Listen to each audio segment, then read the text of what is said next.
కంబర్పేట family suicide కేసులో సంచలన విషయాలు వెలుగులోకి వస్తున్నాయి. డిప్రెషన్ తోనే శ్రీనివాస్, అతని భార్య విజయలక్ష్మి, కూతురు శ్రావ్య ఆత్మహత్య చేసుకున్నారని శ్రీనివాస్ అక్క అరుణ చెబుతున్నారు. శ్రీనివాస్ పెద్ద పాప కావ్య 5 నెలల క్రితం ఆత్మహత్య చేసుకోవడంతో అప్పటి నుంచి కుటుంబం మొత్తం డిప్రెషన్ లోకి వెళ్లిందంటున్నారు. పలుమార్లు తన తమ్ముడి కుటుంబాన్ని మోటివేట్ చేసినా కూడా వినలేదన్నారు. పైన పెద్ద పాప ఒక్కతే ఉంది, తాము ఆమె దగ్గరకు వెళ్తామని అనేక మార్లు చెప్పారని, అయితే తాను వారందరికీ కౌన్సిలింగ్ ఇచ్చే ప్రయత్నం చేశారని అంటున్నారు.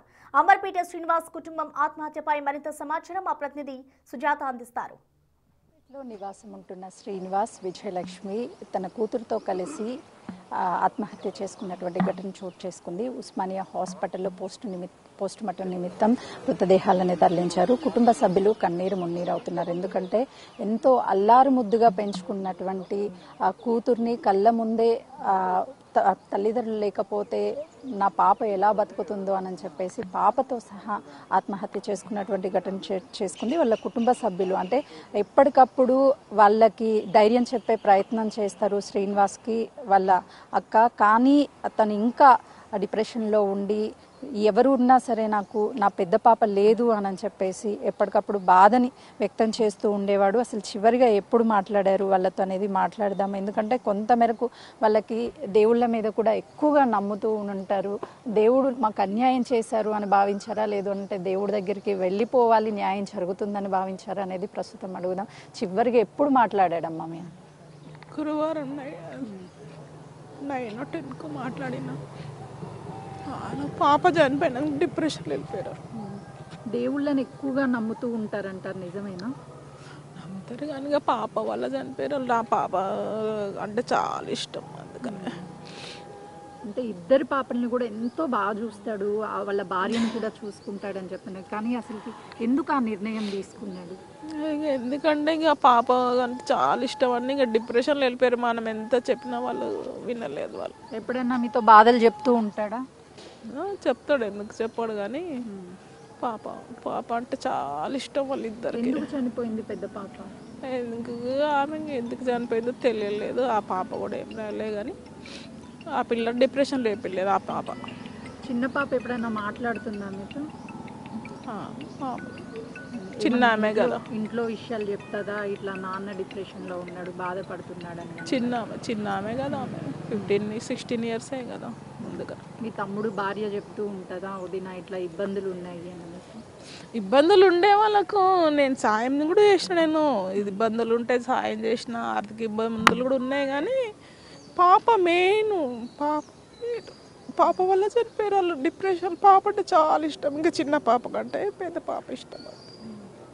పెంచుకో అక్క నువ్వు, నేను ఎందుకు పెంచుకుంటారా, మీరున్నాక మీరే కదా ముఖ్యము, నువ్వు పెంచుకోకంటే సరే పెంచుకుంటున్నామో. కానీ అందంగా ఉంటుంది పిల్ల, చాలా అందంగా ఉంటుంది, తెల్లగా బాగుంటుంది.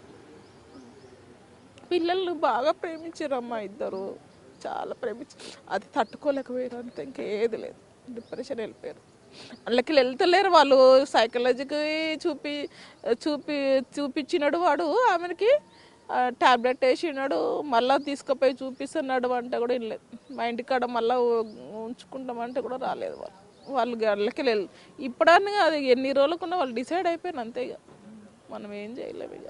కానీ అమ్మకి కడుపు కోతనే కదా, ఆమెకు పట్టేటైనా అలా ముగ్గురికి ఆమె పడితే ఎట్లుంటచ్చు. తల్లిగా ఏం చెప్తావమ్మా ఇలాంటి నిర్ణయాలు తీసుకోవద్దు. ఇలాంటి నిర్ణయం తీసుకుంటే ఆయనకు ఒక తల్లి ఉన్నది, ఆయనకు ముంగట నడిచేది ఆయన పోయి ఆమె ముంగట నడవాలంటే 70 ఏళ్ళ మనిషి ఆమె తట్టుకుంటుంది. మన్మరాలనే ఆమె మర్చిపోలేకపోతుంది.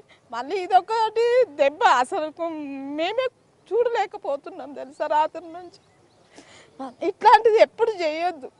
దేవుడు ఎన్ని రోజులకని తీసుకుపోతాడు, కానీ ఈ నిర్ణయం మంచిది కాదు. అయితే పూర్తిగా వాళ్ళు పెద్ద పాప చనిపోయిన తర్వాత డిప్రెషన్లోకి వెళ్ళిపోయారు. నా పాప పైన ఒక్కటే ఒంటరిగా ఉంది, మేము కూడా మా పాపకి తోడుగా ఉంటాము, ఇక్కడ ఉన్నన్ని రోజులు మేము నలుగురం కలిసి ఉన్నాము, కానీ ఇప్పుడు పైన మా పాప ఎలా బతుకుతుందో అన్న ఒక బాధ డిప్రెషన్లో ఉండే ఆ తల్లి తండ్రి చెల్లి ముగ్గురు కూడా మా అక్కతో నా బిడ్డతో నేను కలిసి ఉంటాను అని చెప్పేసి వాళ్ళు సూసైడ్ చేసుకుని చనిపోయారు. మొదటి నుంచి అంటే పాప చనిపోయిన దగ్గర నుంచే ఇదే డిప్రెషన్లో ఉన్నారు. వాళ్ళకి ఎన్ని కౌన్సిలింగ్స్ ఇచ్చినా సరే వాళ్ళు బయటికి రాలేకపోయారు అని చెప్పేసి ఏ తల్లిదండ్రులు కూడా ఇలాంటి నిర్ణయం తీసుకోవద్దు. వాళ్ళని నమ్ముకొని ఉన్నటువంటి కుటుంబం మొత్తం కూడా జీవితాంతం అంధకారంలోకి వెళ్ళిపోతుంది. కాబట్టి తల్లిదండ్రులు ఆలోచించుకోవాలి, పిల్లల్ని కష్టపడైనా సరే ఉన్నటువంటి వాళ్ళని రక్షించుకోవాలి అని చెప్పేసి శ్రీనివాస్ కుటుంబ సభ్యులు చెప్తున్నారు. కెమెరామెన్ కృష్ణతో ఉస్మానియా హాస్పిటల్.